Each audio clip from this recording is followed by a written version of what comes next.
Pastor Chris ओयाखिलोमे के द्वारा ये एक छोटा सा प्रचार है।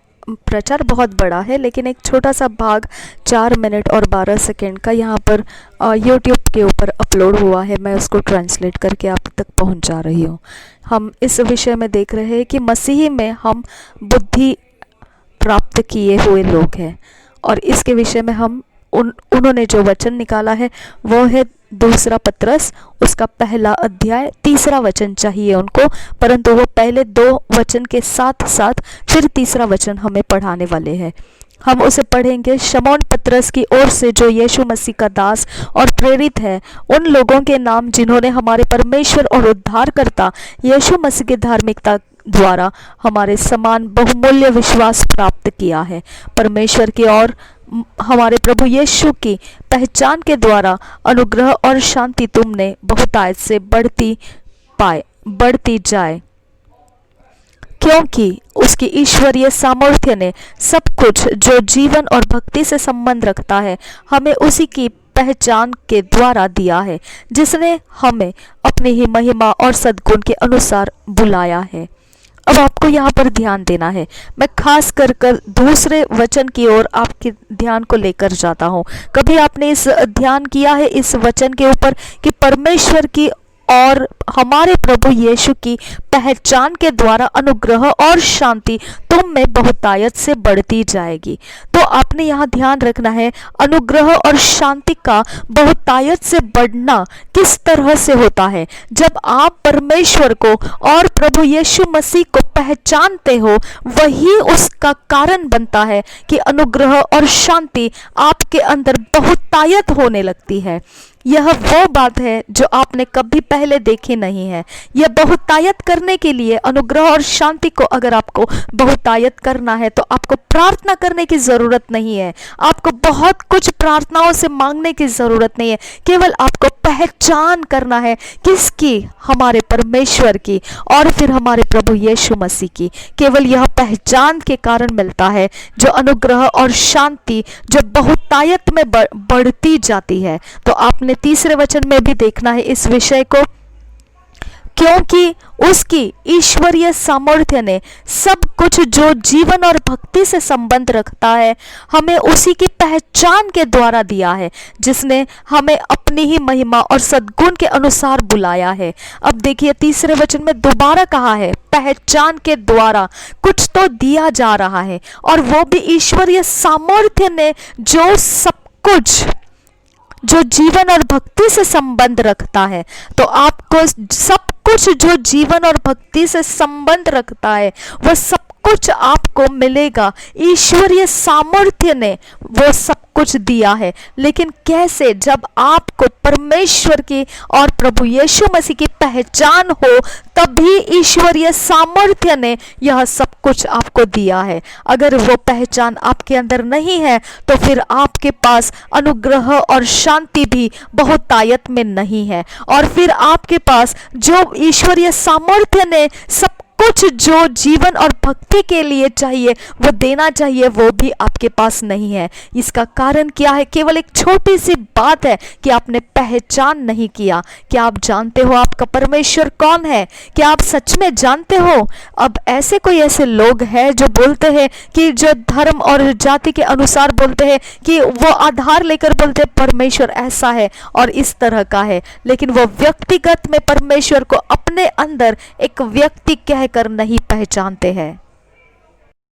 अब आपको ये बात अज्ञानता ही रोक देती है। अनुग्रह और शांति बहुतायत नहीं बनती है आपके अंदर, और यही कारण है कि ईश्वरीय सामर्थ्य ने सब कुछ जो भक्ति और जीवन के लिए चाहिए वो देना है, वो आपको नहीं दे पाता है। कारण इसका इतना ही है कि आपके पास परमेश्वर की पहचान नहीं है, और आपके पास प्रभु यीशु मसीह की भी पहचान नहीं है। आप उसको पहचान करके नहीं लेते हो, आप अज्ञान रहते हो उसके बारे में, आप उसके ज्ञान में बढ़ना नहीं चाहते हैं कि वह कौन है। देखिए वह कौन है आपको यहाँ मालूम पड़ेगा। 3 वचन में लिखा है जिसने हमें अपनी ही महिमा और सद्गुण के अनुसार बुलाया है। तो वो परमेश्वर है जिसने हमें अपनी ही महिमा और सद्गुण के अनुसार बुलाया है।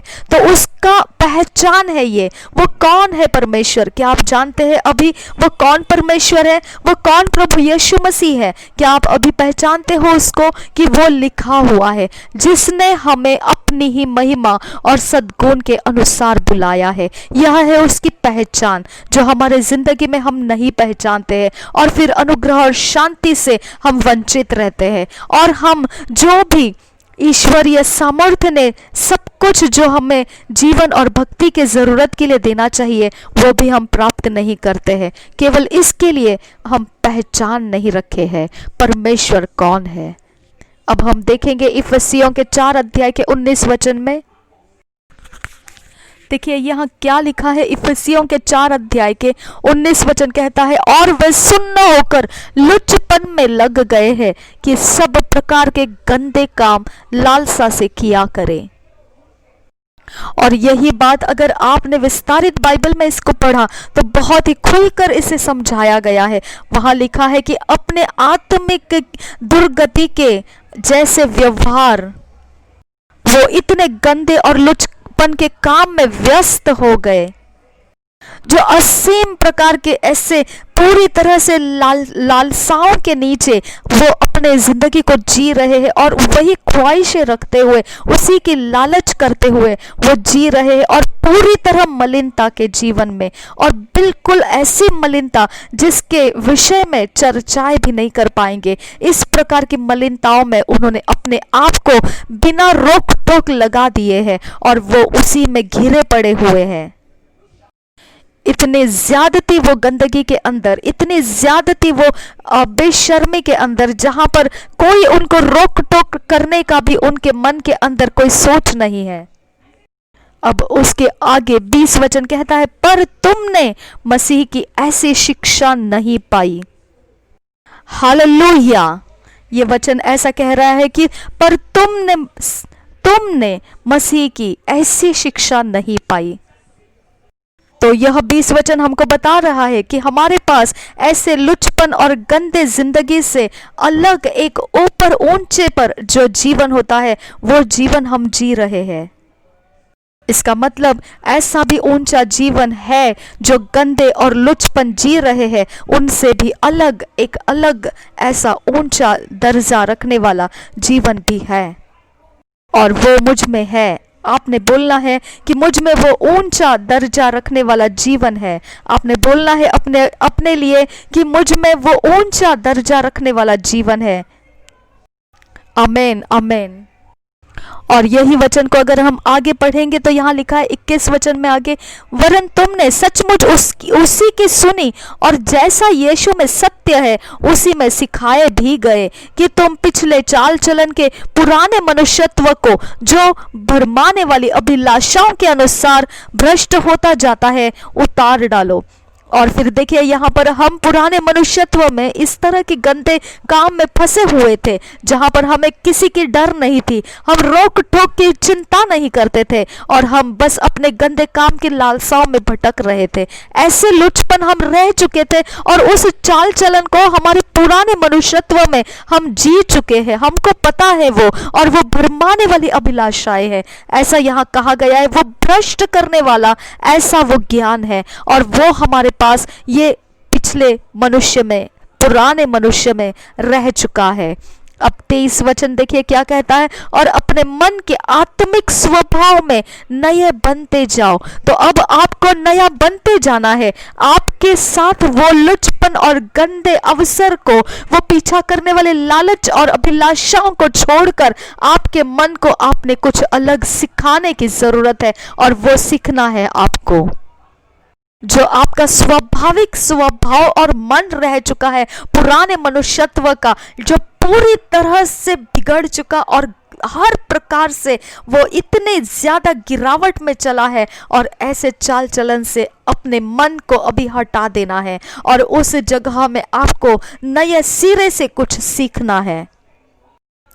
और देखिए 24 वचन क्या कहता है, और नए मनुष्यत्व को पहन लो। देखिए वो कह रहा है कि पहन लो कह रहा है। वो ये नहीं कह रहा है कि मनुष्यत्व आपके ऊपर चढ़ गया, नहीं, ऐसा नहीं है। आपको पहनना है और नए मनुष्यत्व को पहन लो कह रहा है। वो आपको अपने मर्जी से अपने पुराने मनुष्यत्व को चाल चलन के अनुसार, सारी भरमाने वाली अभिलाषाओं के अनुसार, भ्रष्ट करने वाले सारे अवसरों को छोड़ देना है, अपने मर्जी से उसको छोड़ देना है और नए मनुष्यत्व को पहन लेना है, जो परमेश्वर के अनुरूप सत्य की धार्मिकता और पवित्रता में सृजा गया है।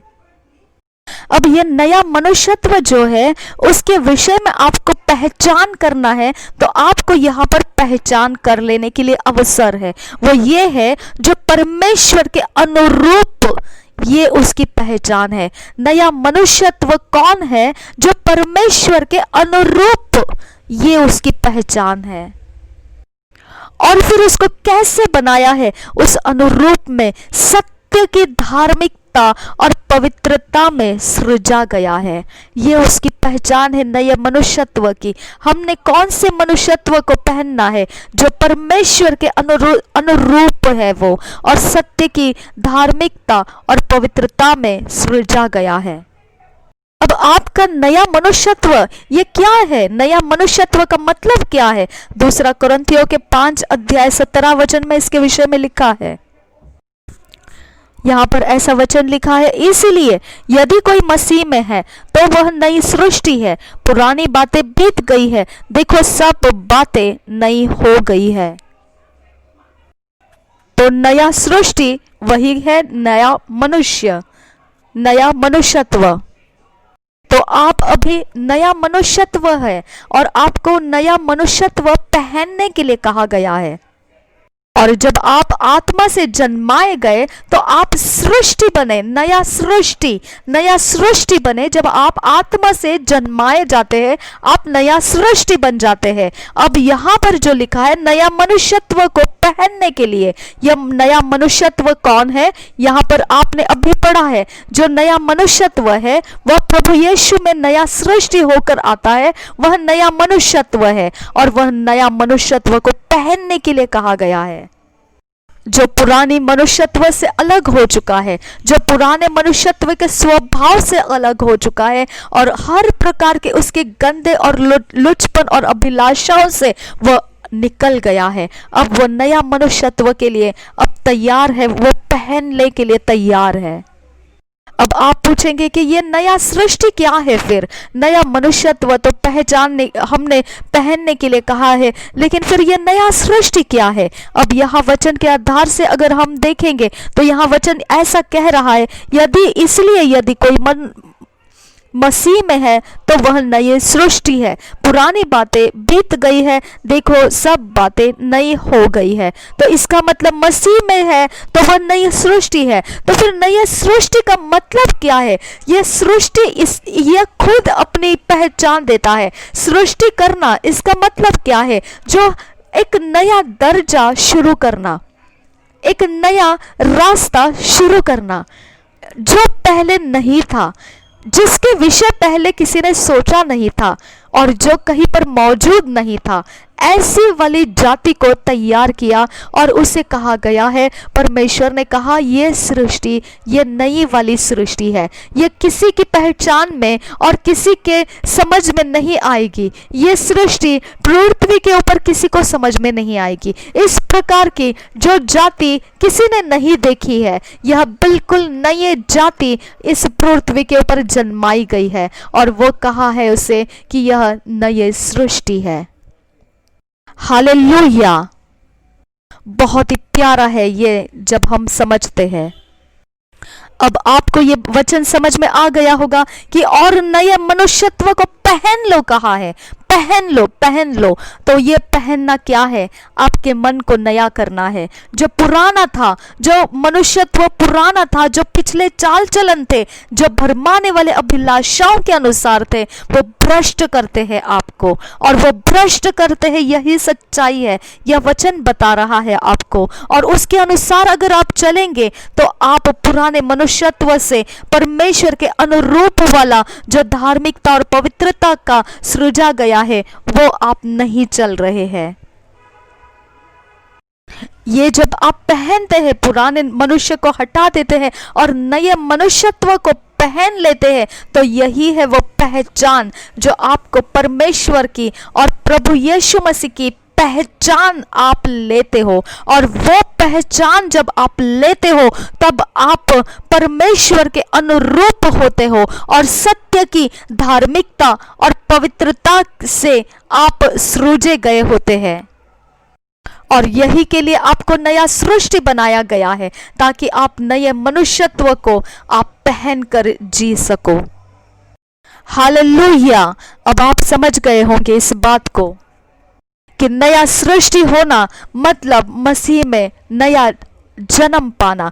परमेश्वर हमें आत्मा से जन्माता है और वो जाति मनुष्यों की इस पृथ्वी पर कोई पहचान नहीं सकता है। वह जाति आपको कहीं पर नहीं मिलेगी, ऐसी वो जाति हमें बनाया है। और फिर उसमें हमने जो पुराने मनुष्यत्व का जीवन जी चुके थे, वो मनुष्यत्व को हमें छोड़ देना है और नए मनुष्यत्व को यानी परमेश्वर के पहचान को हमने स्वीकारना है, सीखना है और पहन लेना है। और प्रभु यीशु मसीह को हमने पहचानना है, सीखना है और पहन लेना है। और वही मनुष्यत्व का जीवन जब हम लेते हैं तो वो नया सृष्टि के बाद नया मनुष्यत्व का पहनना होता है। और वो पहनने के वक्त में हम कैसे होते हैं? परमेश्वर के अनुरूप। ये होता है उसकी पहचान। हम परमेश्वर के अनुरूप जीते हैं, हम परमेश्वर के सुसंगति में जीते हैं, हम परमेश्वर के एक मन होकर जीते हैं। और वह क्या है? सत्य की धार्मिकता और पवित्रता में हम सृजे गए हुए जीते हैं। यह है नया मनुष्यत्व को पहन लेना।